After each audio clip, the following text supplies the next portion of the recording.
Pedro, you're going to be the fullback on this one because the bane of your existence has been these tariffs. It's been all over the place. A lot of pressure. That's a sports term. Yes, it is.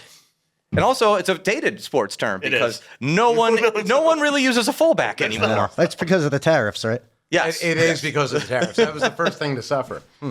So rather than, because everyone is talking about the tariffs, and rather than just get into the whole rigmarole of, oh, Trump great, Trump bad, I figured that you could give us an insight of how it's impacting small businesses. So for myself, I'm certainly like in the weeds with it, probably even more than most people are, but indeed it is the talk of the town, as it probably should be.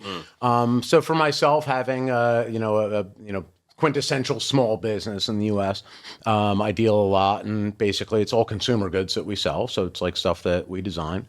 And then, resell or sell to like other businesses that sell to their customers and what have you. And so stuff isn't, God damn it. And so a lot of the stuff that we sell, just like so much of what's, bought and sold in America is made in China and other countries and so on and so forth. So we do all of the designing here. We do all of the service part of it here. And that's how we make money. You're so distracting. Now you know how I felt when I'm trying to shill for the website and you guys are doing all these movements. I know, it's challenging. But when he's doing it to me, I'm actually offended. Thank you. Yeah. But basically the gist of it is that the tariffs themselves kind of like, even though it was talked about for so long, I think like the scope of it really blindsided everybody. Because they're a lot. Like, it's not a little bit, I don't need to reiterate what people see in the news, but it's like right now we're at like 145% tariffs on China. For clarification, that's just for China. The rest of the tariffs, as far as I know, have had a 90-day pause because they're going to negotiate. Well, that. he did. Yeah. At this moment. So they did like some of the tariffs. You're like halfway right with it. Some of the I brought that in for you because you're one of those billionaires that I hate. Some of the tariffs I could afford that were paused for 90 days against every country except for China. Yeah. Many of them remain in place. Like the blanket 10% tariff on the whole world, that remains right. Okay.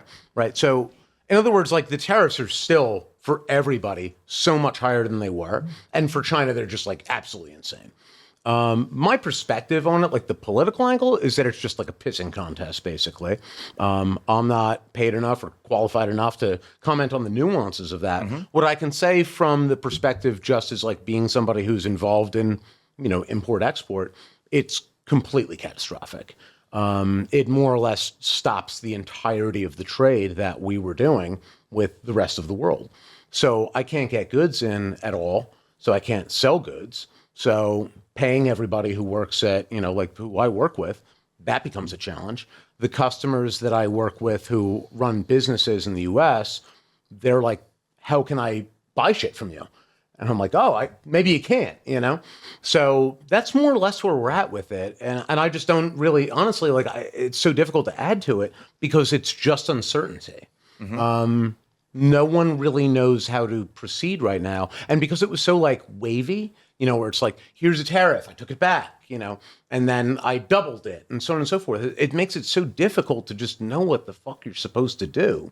And likewise, I can't just go and get this stuff from an American supplier because there isn't one, or if there is an American supplier, it's like 20 times the price and then no one can afford to buy it in this country. So what do you do? And so like my situation for the past like week has been just, putting out fires, how do I, work around this, hoping that it's temporary. And remain cost viable and everything along those lines. So follow-up question for you. I know you just did a whole bunch, so I'll let you down some whiskey. Or that's actually, is that the bullet bourbon?